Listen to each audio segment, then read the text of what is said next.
أعوذ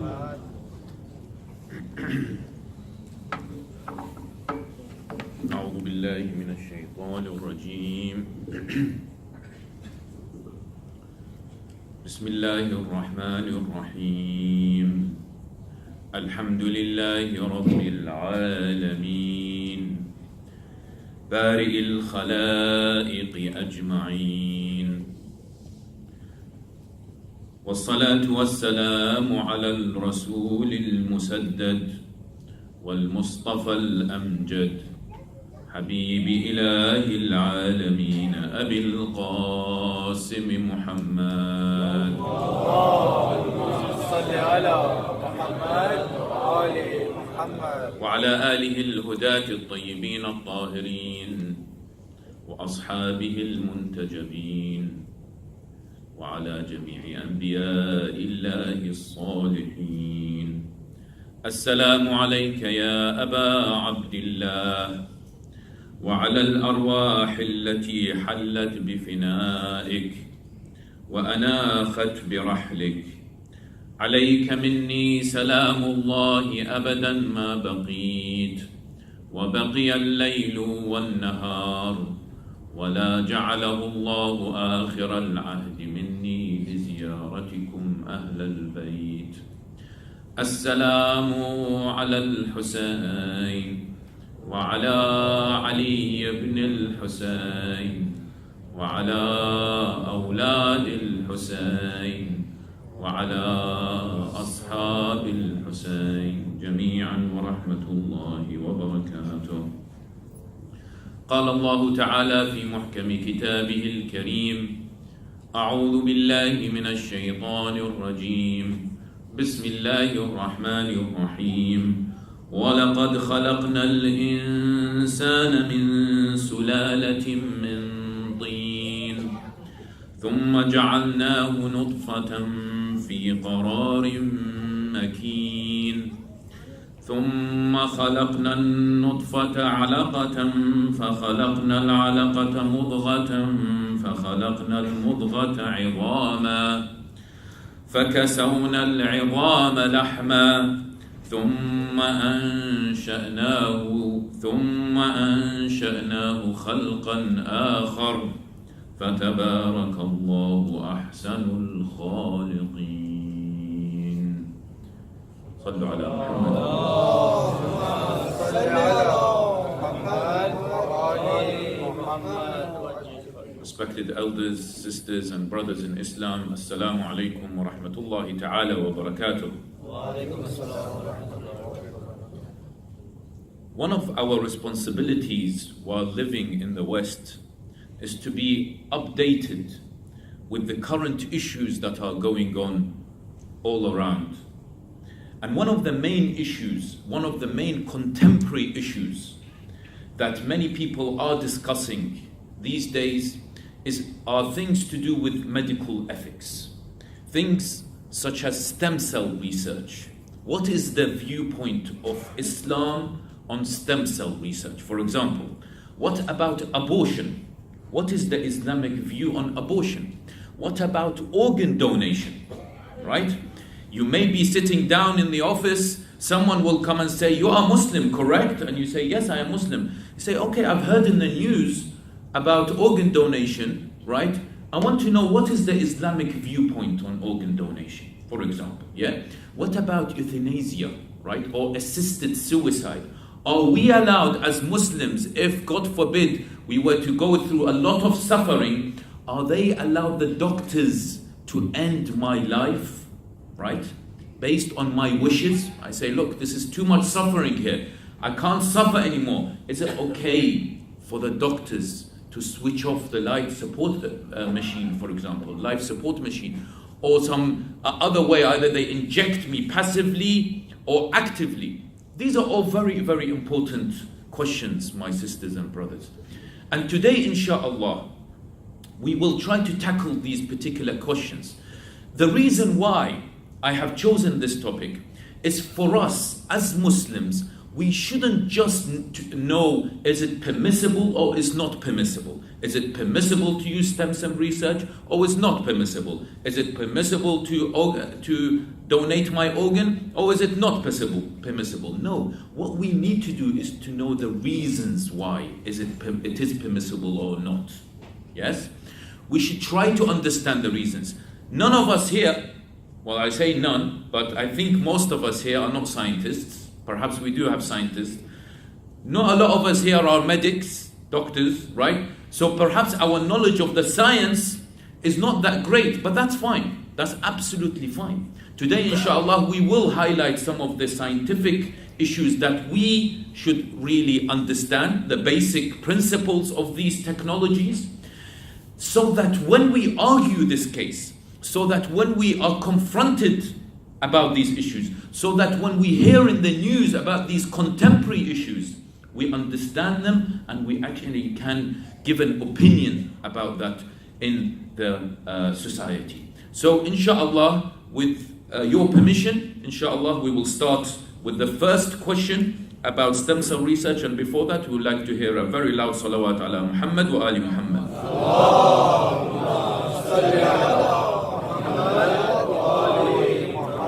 So the first question we like to address today, my brothers and sisters, is the following. Does Islam allow the use of stem cell research or not? Okay. So many of you perhaps are wondering, what is stem cell research? And I'm going to show you a particular image, inshallah. And this image shows you what actually happens after fertilization, right? We're all a result of this, by the way, yes? And this is perhaps a biology lesson for our younger kids, and perhaps for our adults as well. Maybe you've forgotten the science behind fertilization, yeah? So what happens during fertilization is in the ovum, a sperm, right, is injected to an egg, an oocyte is called, right? And the process of fertilization begins, yes? And then what we have here is the blastocyte. So when a blastocyte occurs, we have the process where a zygote is formed, yes? You remember all these particular keywords in your school days, right? A zygote is formed. What we have is these particular cells, and this is where I need you to concentrate on, right? I'm not going to go through all the process, but this is where I need you to concentrate on. Is these cells are yet to determine to be used for a particular creation of an organ, right? So all the cells are very, very similar, yes? These cells can be used to then, as you can see here in the inner mass cells, the pluripotents, they can be used for circular system, for example, in your heart, right? Or they can be used for your immune system, or they can be used for your nervous system. They still nothing has been determined as of yet, right? They're still fresh cells, if you want the lay terms, they're still fresh cells and not used as such to create any particular organ. Then once it goes into the process of creating the fetus, yes, then it starts to have this biological function, these particular cells. Now, these cells at this particular stage in the blastocyte are known as what? Are known as stem cells. Yes? You've heard of stem cells before? There's lots of talk about stem cells, right?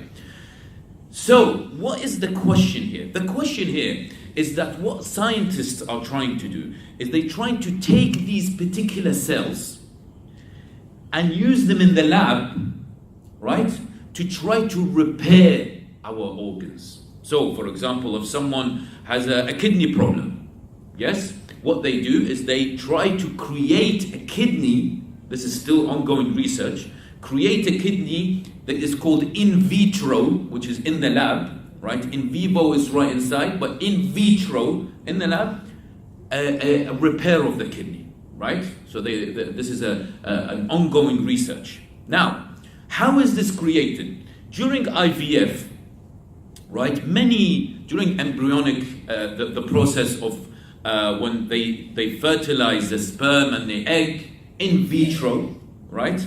They do the fertilization in vitro, and then they implant it back into the woman, right? And so then the fertilization will try to take place. Now what they do is generate several eggs, right? And they take these extra eggs, right, that haven't been fertilized, and they store them with your permission, of course, with the husband and the wife's permission. They store these particular eggs. Now, the question is, right, can these, while they have these stem cells, right, can these be used for research purposes?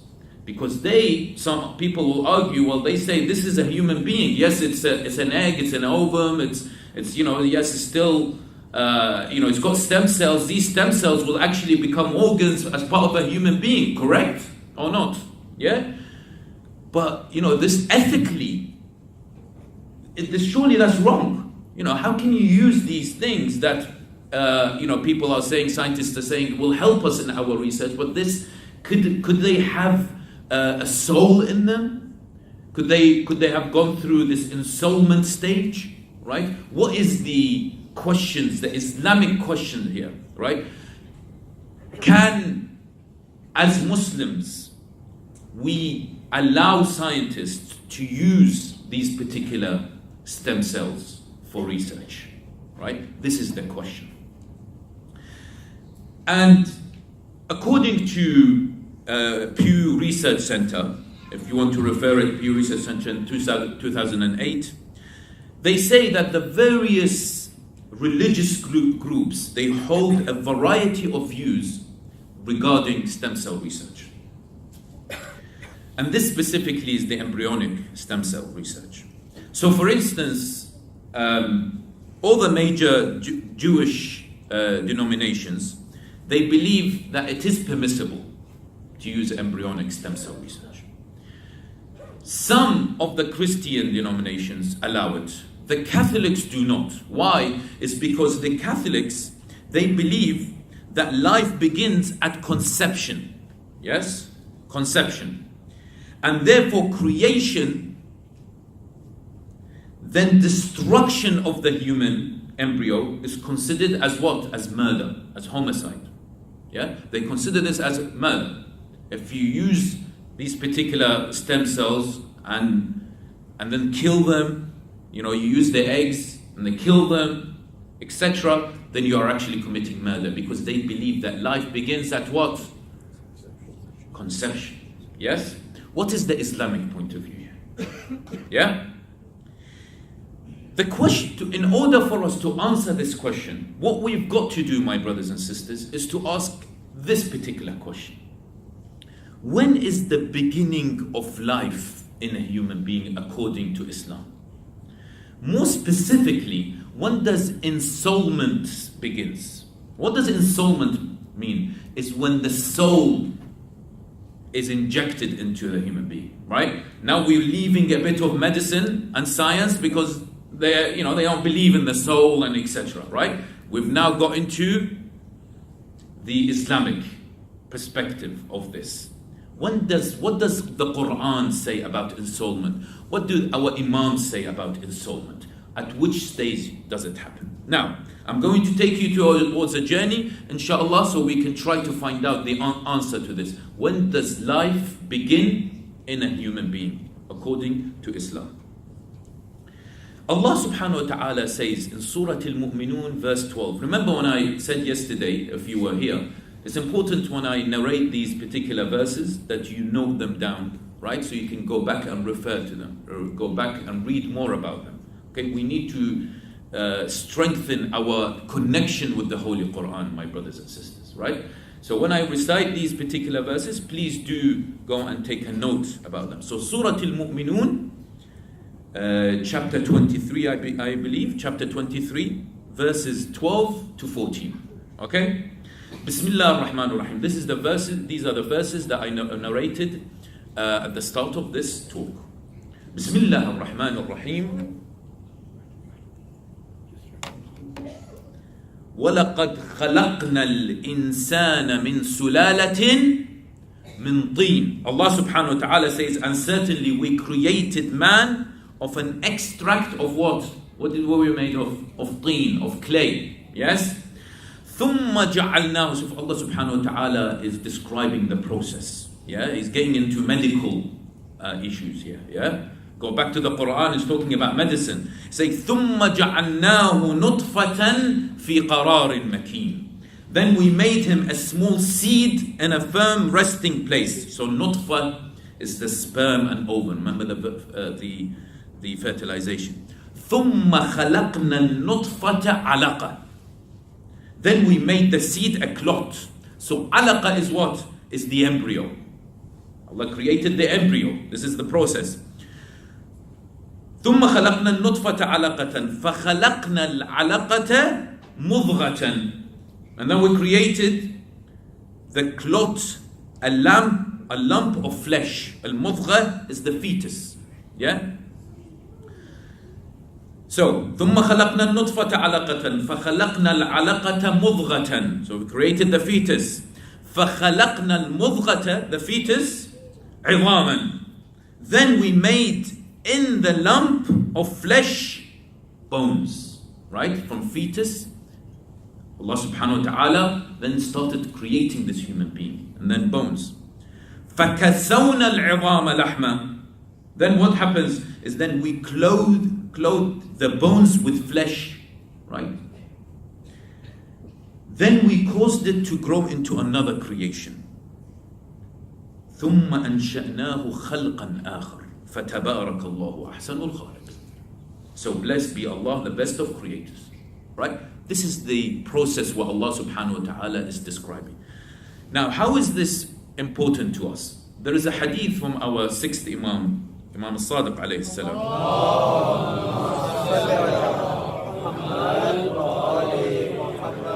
He says this in reference to this particular verse. He says that the nutfa, which is, this drop of sperm, and another view says that it's the sperm and the ovum, right, when this fertilization happens, says that will be in the mother's womb for 40 days.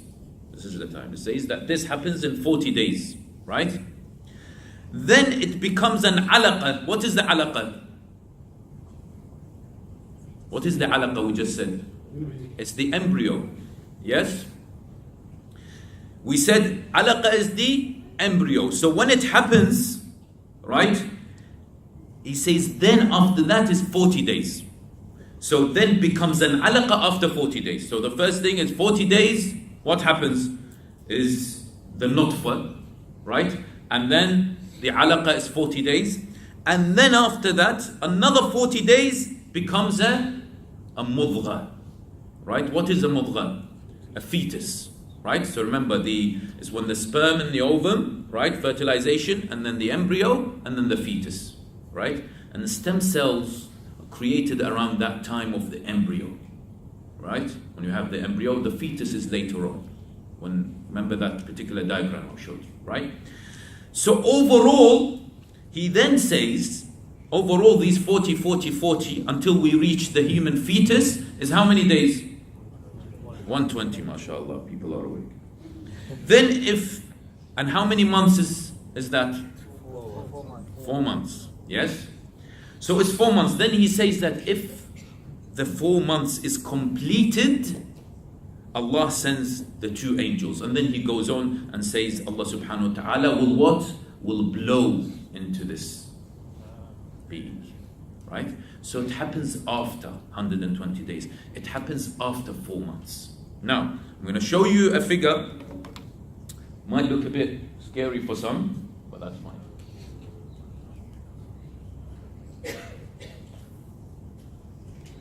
صلوا على محمد وآل محمد. اللهم صل على محمد وآل محمد. برای ظهور امام زمان علیه السلام صلوات. اللهم صل على محمد وآل محمد. So you see this in this particular diagram, right? You see the number of weeks we have at the bottom and how the fetus is being developed in the mother's womb. Yes? I'm not sure if some of you might not see it, but it starts, in this diagram, it starts as the embryo at 8 weeks, right? You can see the embryo at 8 weeks. And then we have the fetus at what? How many weeks? 12 weeks. 12 weeks is how many months? Sorry? 3 or 4 months? 3 months. Okay. And then we have 16 weeks. Yes? So at which stage does the ensoulment take place according to the hadith of Imam Sadiq alayhi salam? At 16 weeks. Correct? We said that it's after 4 months. Yes? So it happens at 16 weeks.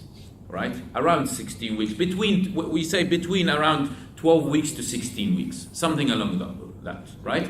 When Allah subhanahu wa ta'ala sends those 2 angels, an ensoulment takes place. Okay. When did we say stem cells are present and can be extracted? At which particular phase? We said in the embryo phase, right? And embryo is at which week? The 8 weeks. Is that before or after ensoulment? That's before ensoulment, right? So therefore, in my humble opinion, right? And these particular issues, by the way, my brothers and sisters, it's very difficult. You find Islamic views on them, our ulama and things like that. I think we need to press harder on these issues so we can get our respected scholars to give us an opinion on these. But in my humble opinion, right, that yes, it is permissible to use stem cell research because ensoulment takes place much after where stem cells are ready to be used for research. Yes? Where the problem comes in is when the ensoulment. Later on, that's why abortion. Later on, of course it's forbidden on that regard. But the Catholics, as we said, they say well before this 8 weeks is when the conception happens, as they believe life begins. For us, no, we say life begins when ensoulment occurs, when this ruh is injected. That is why, for us in Islam, and as we mentioned yesterday regarding death, for us Islam, the body isn't that important. Although I'll contradict myself later on when I talk about organ donation, right? But the body itself is not that important. That's why the body will go down under, right? And some people, when yesterday the video was shared, they said, "Stop saying down under, you're in Australia." So, I don't know what to say. When you go down, right, in the grave, right? When you go down in the grave, so the body gets decomposed and it gets eaten, but it's the soul that will be taken. So therefore, the answer to that particular question, the first question, are we allowed to do stem cell research, is yes, as ensoulment occurs after 120 days. Sallu ala Muhammad wa alihi.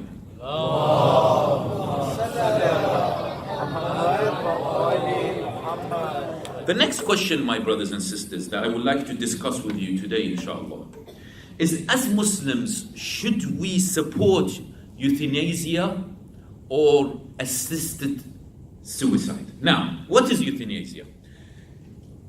It involves doctors, right, making decisions that will shorten, and this is an important word, it will shorten a patient's life on the belief that the patient will be better off dead.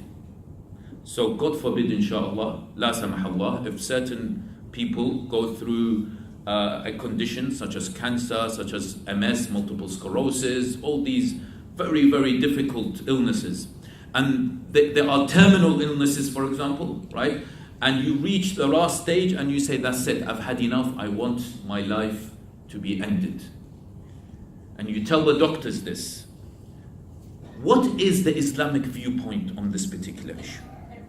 Now, not to go into too much details, there are 2 types of euthanasia. There is the active and there is the passive. What do I mean by that? Active euthanasia, and some people refer to this as assisted suicide, is exactly that. It's actually assisted suicide. Is when the doctors, they deliberately end a person's life. How do they do that? For example, they administer a lethal injection into you, right? They administer euthanasia, and I believe in places like Switzerland it's allowed, right? You go there if you want to be, if you want this do this assisted suicide or active euthanasia, you go to Switzerland and they can do this for you. Passive euthanasia, on the other hand, is withholding or withdrawing treatments necessary for the continuation of life. So, for example, the life support machine, right? Unplug the life support machine or you press off because you say, that's it, they're brain dead. Now, when you come and talk a bit more about the specifics of this, it gets a bit complicated because some of the ulama believe that when do you actually die? Is it when your brain dies or is it when your heart stops working? Some believe no, it's when when your heart stops working, when your brain dies, you're still alive. As long as your heart is working, you're still alive. Yes? So, and also there is the examples of disconnecting the feeding tube and stopping the administration of life-extending drugs. So you stop giving drugs, you stop all this so that you can shorten the life. Yes? This is passive euthanasia. Now, I've done a bit of search on euthanasia in Australia, right? And it is currently illegal, but Australian states can legalize this issue. And it was legal for a period in the Northern Territory. And in November 2017, I'm not really sure if you guys knew this, but in November 2017, the legislation to allow assisted suicide, it was passed by Parliament of Victoria, but will not come into effect until mid-2019. And this is important for you guys to know, right? So a patient can elect not to receive any treatment for a terminal illness and can also elect to have their life support turned off. You guys have to know that la samahallah, or you might give a view of this to another Muslim and you say, if it's going to become legal in some of the states, then are we Muslims allowed to do this assisted suicide? Now this question, now we're talking about the Islamic perspective, right? From the Islamic perspective, what does Allah subhanahu wa ta'ala say in the Holy Quran? I'm going to narrate to you 3 verses. First, number 1 is in chapter 17, verse 33, right? It says, وَلَا تَقْتُلُوا النَّفْسَ الَّتِي حَرَّمَ اللَّهُ إِلَّا بِالْحَقِّ. He says, do not take life which Allah made sacred. Allah made sacred, yes? Do not take life which Allah has made sacred. Other than in the course of justice. That's a different topic, right? But Allah subhanahu wa ta'ala says, وَلَا تَقْتُلُوا النَّفْسَ الَّتِي حَرَّمَ اللَّهُ. It's a sacred life. Every single human being is sacred, is the property of Allah subhanahu wa ta'ala. Can I just end it whenever I want? Of course not. Another verse, it says, فَإِذَا جَاءَ أَجَلُهُمْ فَإِذَا جَاءَ أَجَلُهُمْ لَا يَسْتَأْخِرُونَ سَاعَةً وَلَا يَسْتَقْدِمُونَ. In chapter 16, verse 61, it says, when their time comes, they cannot delay it. Allah subhanahu wa ta'ala, He will determine when a life will end. Not you or the doctor or your family. Yes? Allah will determine when it's done. Another verse is in chapter 3, verse 145. It says, وَمَا كَانَ لِنَفْسٍ أَن تَمُوتَ إِلَّا بِإِذْنِ اللَّهِ. No person can ever die except by Allah's permission. Right? No one can die except by Allah's permission. That is why we mentioned yesterday that when Malik al-Maut takes Allah's permission and he says, can I go? He says, yes. This person, that's it. Their time is up. And you go. And Malik al-Maut comes. It's Allah's permission. Yes? So therefore, with these, when we conclude this particular question, we say that according to these verses, yes, it is impermissible. It is not allowed at any circumstances for us to do passive or what? Or active euthanasia. It is impermissible because the human being, yes, is sacred in Islam. That's why we have killing, murder, and all these things, of course, is one of the biggest sins, because the human being is sacred. No doctor can determine the death of a individual. So that was the answer to euthanasia. Sallu ala Muhammad wa ali Muhammad.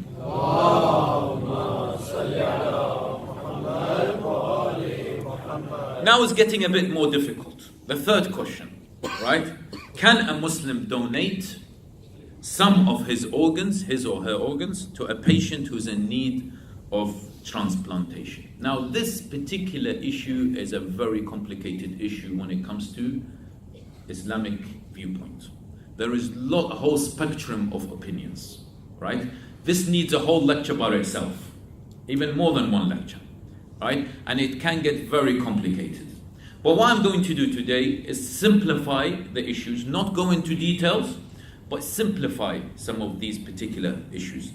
And if anyone is interested to read more about this, right? And this book is in Arabic, I'm not sure if it's translated. There is a particular book called Al-Fiqh wa Masail Tibbiyya, right? By Muhammad Asif al-Muhsini, right?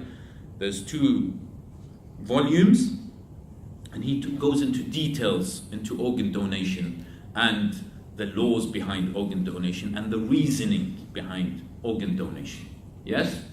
And it's a topical issue back in the UK, and I believe it is in here, because the stats are showing that majority of people in the UK, right, are in favor of donating an organ, right? But a lot of the people who follow faith, who follow religions, they are a bit confused into, are they allowed or are they not? And I think this is also for the people who follow the Islamic religion. The thing is, the reason why we have, because it's a very contemporary topic, isn't it? Yes, it's a very contemporary topic. You can't find a hadith or a verse talking about organ donation, because it wasn't there at that time, right? We didn't have instances at the time of our imams, at the time of the Prophet ﷺ, where people were donating organs, because the technology wasn't as it is now, right? So therefore, this is the moment where this time where our ulama have to try to come up with a particular conclusion regarding this issue. So there are certain hadith that talk about amputation, right? So in this particular hadith from Imam Ja'far al-Sadiq sallallahu alayhi wa sallam, someone said that I asked Abu Abdullah about a man who cut the bone of a dead person. Cut the bone of a dead person, right? Abu Abdullah said that, this is haram, and especially it is when it's concerning a dead person. And if it's concerning a dead person, it's greater than if a person was alive. And if you want a reference to this, it's Wasail, volume 19, page 351. Right? This particular hadith says what? Says that if you want to amputate someone, for example, to take their bone when they're dead, the Imam says this is haram. And in fact, it's worse when they are dead. Why? It's because you don't have the permission. Right? But then the ulama go further. Even if they have permission, then some of them, even if they've given permission, then some of them have problems with that. So the hadith, this particular hadith, it suggests the impermissibility of cutting the body of a dead Muslim for any reason whatsoever. Okay? Now, of course, there's always exceptions to rules. Yeah? There's exceptions to rules. And exceptions to this rule in the Sharia already exists. So, for example, when a fetus has passed away and the mother has also passed away at that particular time, when they used to give birth, the mothers unfortunately used to pass away as well. They were, they didn't have the medical technology to keep the mother alive. So, and the mother has also passed away before birth, then it is permissible to make incision, shaq, on the side to remove the child. Because before birth, She's still carrying the child. So incision to remove. So you are actually cutting the body of a dead person. But that's an exception. Yeah? So this particular hadith gives us what? Gives us an indication that yes, it's okay to do exceptions to this rule that says it's absolutely impermissible for you to cut a dead person and take anything out of them. Now, where the biggest, I think one of the most biggest headaches out there for our ulama is the issue of, am I allowed to take organ of a Muslim or a non-Muslim? Yes? Because they have a difference of opinion into is it okay for me to take from a Muslim or a non-Muslim? But that's an issue that I'm not going to discuss. Leave it for another day, inshallah. But what I want to discuss with you today is the issue where I go back to the Quran, right? And I'm going to give you my view, and I am no one, okay? I'm only a human being and I am fallible, right? But I give you from what my very humble understanding, and then at the end I will end with Samahat al-Sayyid Sistani's point of view on this issue, because I believe perhaps most of you follow His Eminence, right? But what does Allah subhanahu wa ta'ala say in the Holy Quran? Min ajli dhalik, and this is which chapter? Chapter 5, verse 32. He's talking about Bani Israel. He says, Min ajli dhalik كتبنا على بني إسرائيل أنه من قتل نفسا بغير نفس. You've all heard of this verse. Yes? قتل نفسا بغير نفس أو فساد في الأرض. What's after that? فكأنما قتل الناس جميعا. If you were to kill someone, right? Or for spreading mischief in the land, it is as if you have killed the whole of mankind. So 7.5 billion people, if you were to kill someone now. It's like you've killed 7.5 billion people. However, what does it say after that? Allah subhanahu wa ta'ala says, وَمَنْ أَحْيَاهَا فَكَأَنَّمَا أَحْيَا النَّاسَ جَمِيعًا. Whoever gives life to a human being, it is as if they have given life to who?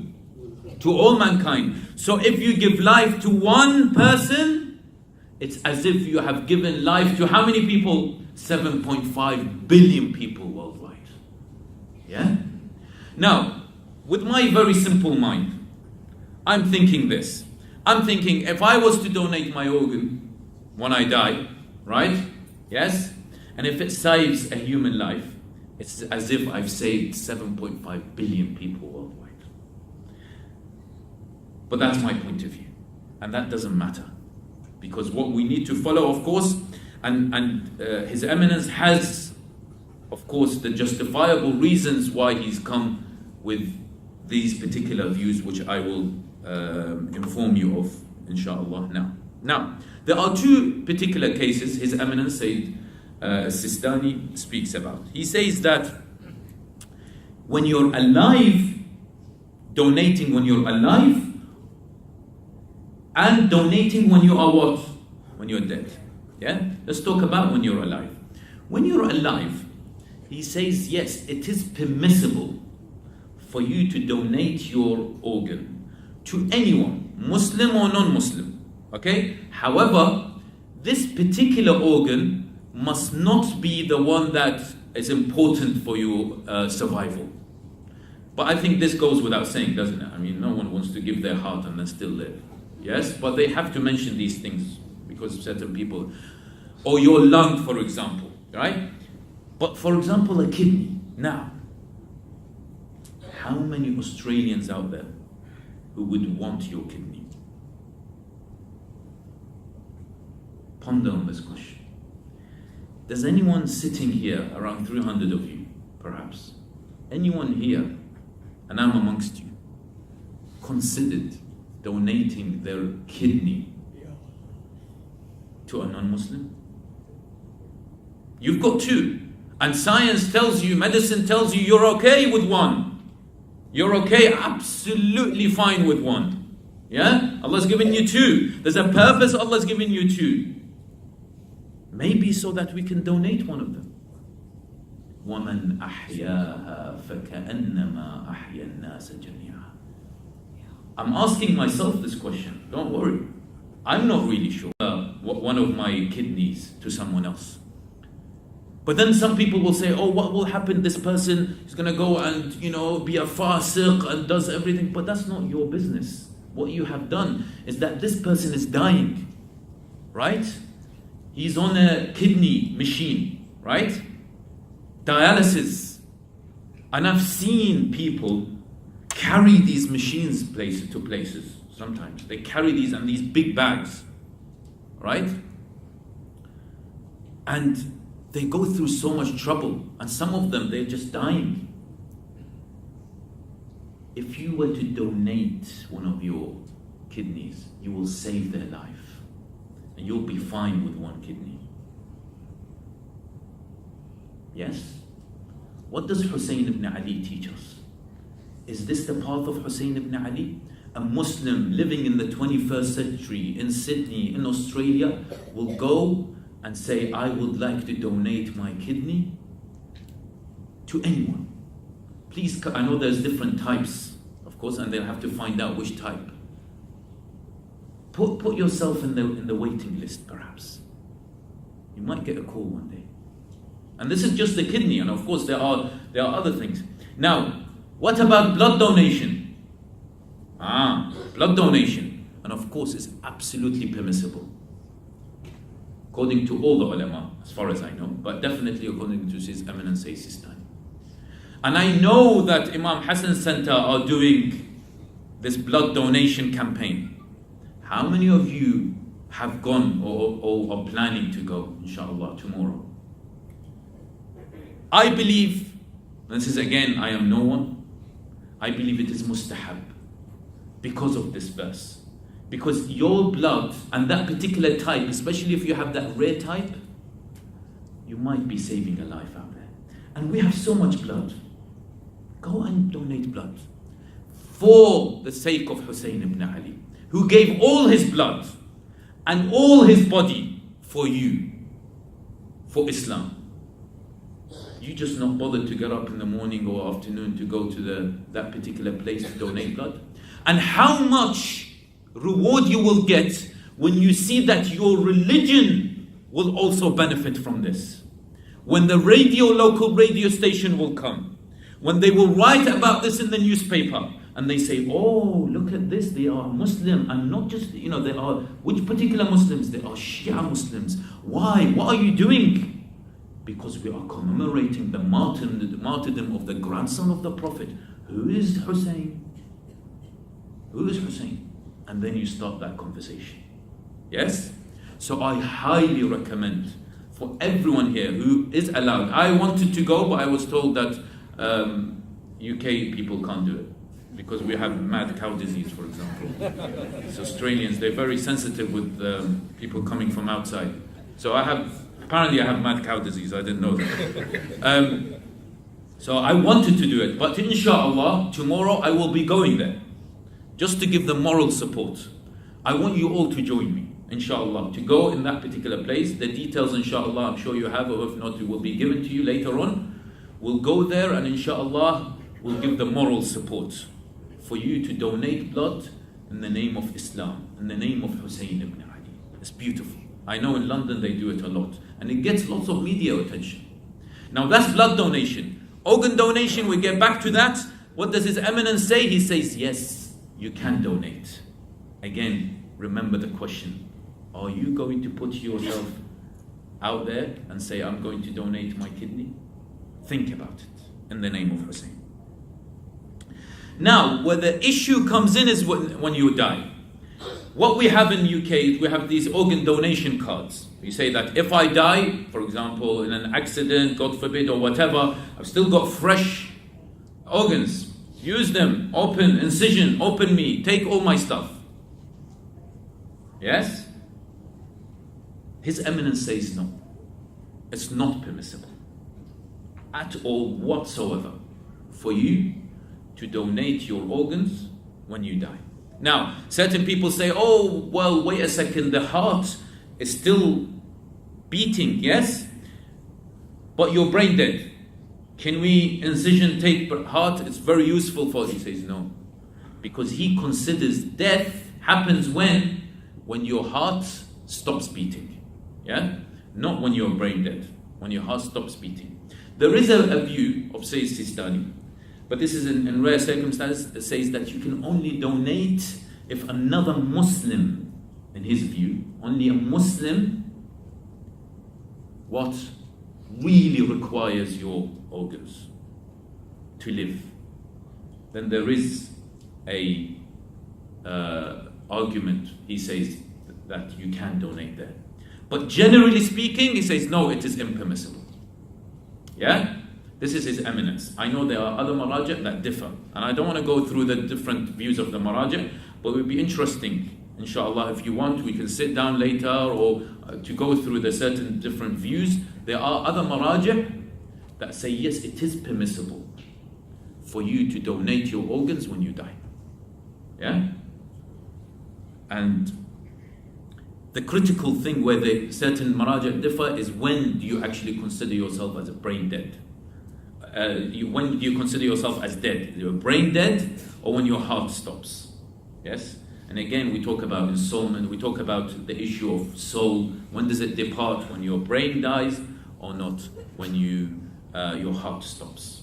And that is a very quick answer to the issue of organ donation, which inshallah you can all try to go and explore further because it is a very complicated topic. Sallu ala Muhammad wa ali Muhammad.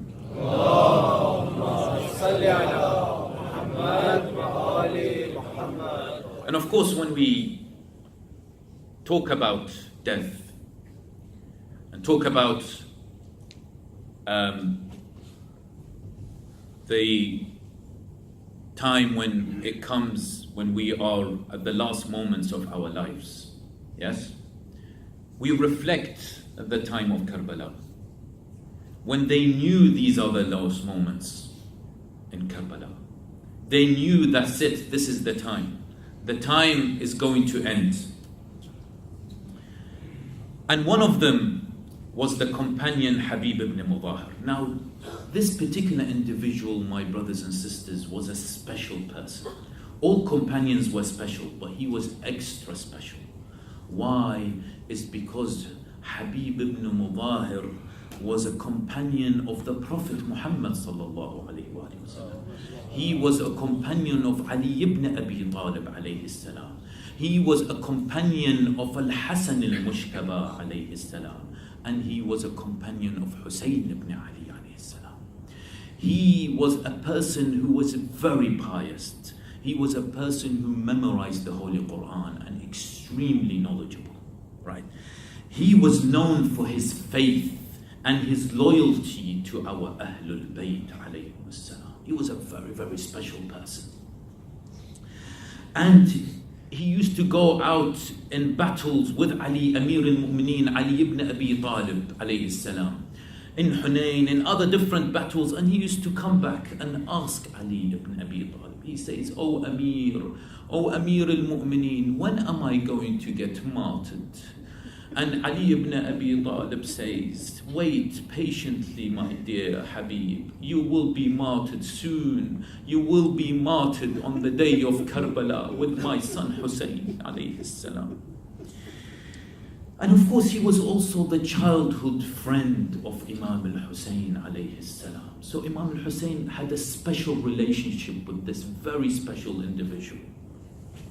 And narrations tell us that he was the eldest of all the companions in Karbala. He was 70-year-old or so. And when Hussein ibn Ali alayhi salam, he left Mecca en route to Kufa, he sent a message. He wrote a letter to Habib ibn Mudahir. And look at the relationship he has. Look at the status of Habib ibn Mudahir to Imam al-Hussein alayhi salam. He's so special that Imam al-Hussein wrote him a letter.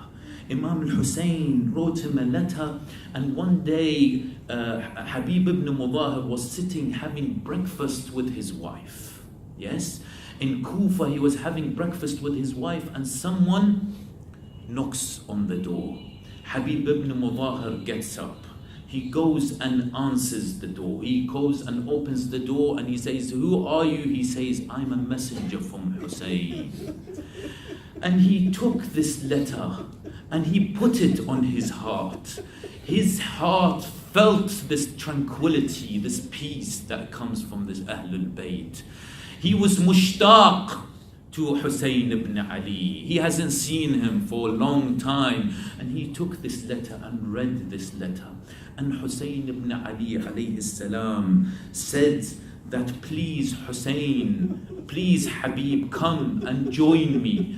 I have been stopped in this place called Karban wa Bala, this place of calamities, this place where I have been stopped en route to Kufa. I need your assistance, O Habib. O Habib, you are the closest people to Ahlul Bayt. You are the closest.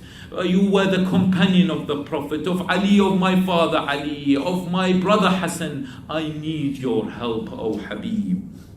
And what did his wife say? Did his wife, and let's reflect about, the wife's relationships here. The wife, she was in complete support. Did she tell him, "Oh, you're going to leave me a widow? Don't go to Hussein"? No, la wallah. She was a pious wife, the wife of Habib. And she told him, "Habib, your childhood friend has called you. Oh Habib, your master needs your help. What are you waiting for? What are you waiting for, O Habib? Go and save Al-Hussein. Go there and fight against injustice. Fight against oppression. Go, Habib, before it's too late." What a wonderful wife. She recognized the difference between Al-Haq and Al-Batil. So then Habib got ready. He told his slave, "Take this particular horse, my horse, and go to where? To the borders of Kufa and wait for me," because Habib couldn't leave Kufa. All eyes was on him. So he tried to escape from Kufa.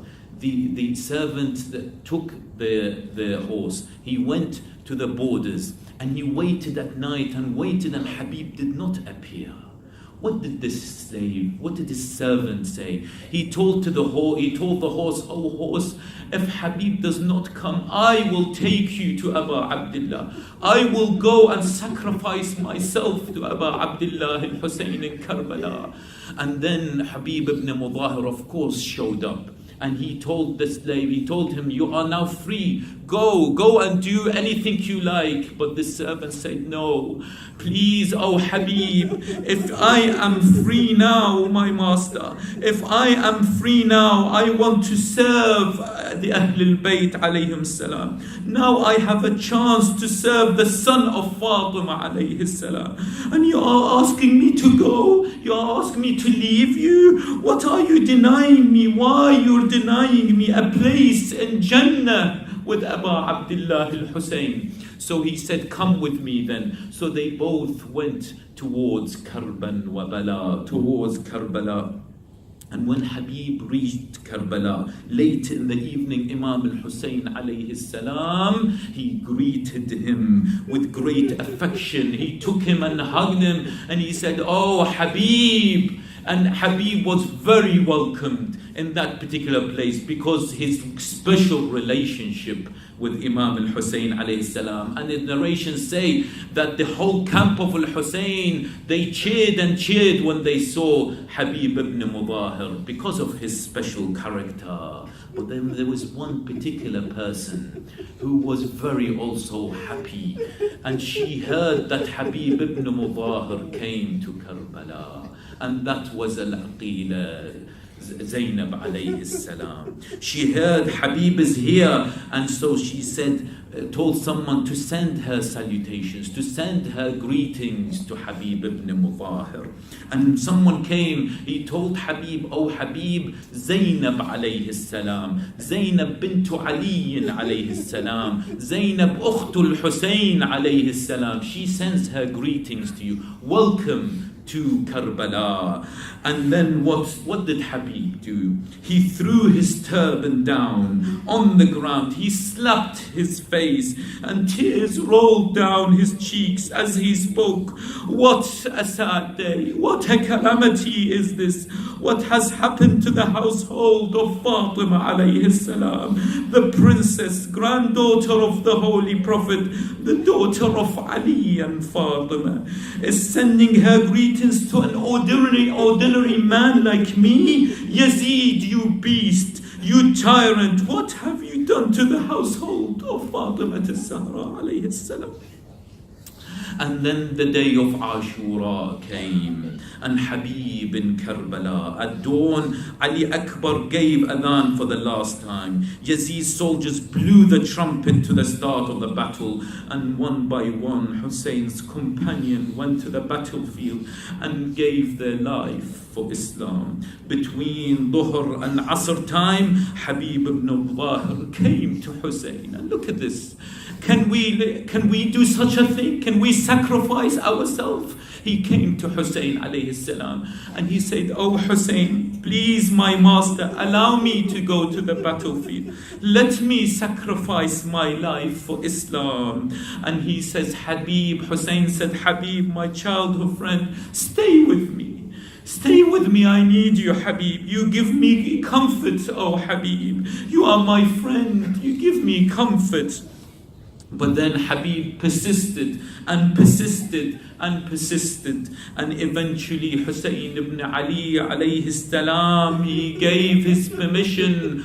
Oh Shia of Ahl al-Bayt, oh Shia of Ali, he gave him permission. And then Hussein mounted his friend Habib on the horse. Habib, despite his advanced age, fought them, killing as many men as possible. And then what happened, oh Shia to Ali? What happened, oh Shia to Ali? This person in the name of Badil ibn Sarim, he attacked Habib and dealt a sword blow to him as a man from Tamim hit him with his lance. Habib now fell on the ground. Rahimallahu man nada wa Habiba wa Husayna wa Shahida. These were the last moments as he attempted to stand up again. Al-Hasin hit him with his sword on his head, causing him to fall again on his face. The man from Tamim aligned and severed Habib's head. Rahimallahu man nada wa Habiba. Scream out wa Habiba wa Husayna wa Abbasa. Habib, being thus killed, shook Al-Hussein alayhi salam, who said, it is only to Allah that I complain about what's happened to me and my companions. For a good while, Hussein ibn Ali kept repeating this statement, Inna lillah wa inna ilayhi raji'un. Later narrations say that in Kufa, his son Qasim saw the head of his father, Habib ibn Mudahir. And then he said, this is the head of my father, Habib ibn Mudahir. And he asked someone to give it to me so that I can bury him. But then when he saw the head, and we ask ourselves, he saw the head of Habib ibn Mudahir, what about the head of Hussein on that spearhead that was left for a few days there? Inna lillahi wa inna ilayhi raji'un. Wa sayalamu alladhina zalamu ayya munqalabin yanqalibun. Wal 'aqibatu lil muttaqin. المتقين نسألك اللهم وندعوك باسمك العظيم الأعظم الأعز الأجل الأكرم يا الله يا الله يا الله يا الله يا الله يا الله يا الله يا الله يا الله يا الله. Raise your hands, my brothers and sisters. A lot of people are in need of your dua. Ya Allah, بحق الحسين عليه السلام. Oh Allah, for the sake of the martyrdom of Hussein عليه السلام, forgive our sins, Ya Allah. Oh Allah, بحق الحسين عليه السلام, give us the opportunity to do ziyarah of Aba Abdullah al-Hussein. Oh Allah, بحق الحسين عليه السلام, lift the oppression for many of the Muslims all around the world, the people of Yemen, the people of Syria, the people of Iraq, the people all around the world who are facing so much oppression and difficulties. Ya Allah, oh Allah, hasten the reappearance of Imam al-Hujjah Ajjalallahu Ta'ala Farajahu al-Sharif. Ya Allah, wa sallallahu ala Muhammad wa ali Muhammad matam. Ya Hussein, Ya Hussein, Ya Hussein, Ya Hussein.